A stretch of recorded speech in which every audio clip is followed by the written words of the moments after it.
ఏపీలో PDS rice వ్యవహారం hot topic గా మారింది. దీనిపై ప్రభుత్వం వేసిన సిట్ పై అభ్యంతరాలు రావడంతో నలుగురు సభ్యుల్ని మారుస్తూ తాజాగా నిర్ణయం తీసుకుంది. గలడందు లేడన్నట్టు ఏపీలో ఒక్కొక్కటిగా రేషన్ రైస్ అక్రమాలు బయటకొస్తున్నాయి. కాకినాడ పోర్టు నుంచి మొదలైన ఈ కేసు ఎన్ని మలుపులు తిరిగి ఎలా ముగుస్తుందన్నది ఇప్పుడు ఆసక్తికరంగా మారింది. అలాగే దీనిపై పొలిటికల్ పంచ్లు కూడా పేలుతున్నాయి.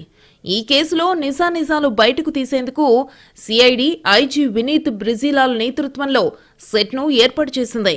అయితే ఆ టీంలో కొందరు డీఎస్పీలు గత ప్రభుత్వానికి అనుకూలంగా పనిచేశారని ఆరోపణలు వచ్చాయి. దీంతో వారి స్థానంలో నలుగురు కొత్త సభ్యులను నియమించింది సర్కార్.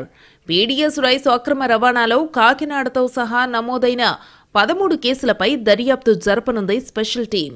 మరోవైపు ఈ మొత్తం వ్యవహారాన్ని ప్రభుత్వం సీరియస్గా తీసుకుంది. అక్రమ రవాణాను అడ్డుకునేందుకు ఫోకస్ పెంచింది. అలాగే ప్రత్యేకమైన యాక్షన్ ప్లాన్ ను కూడా ఏపీ సర్కార్ షురూ చేసింది.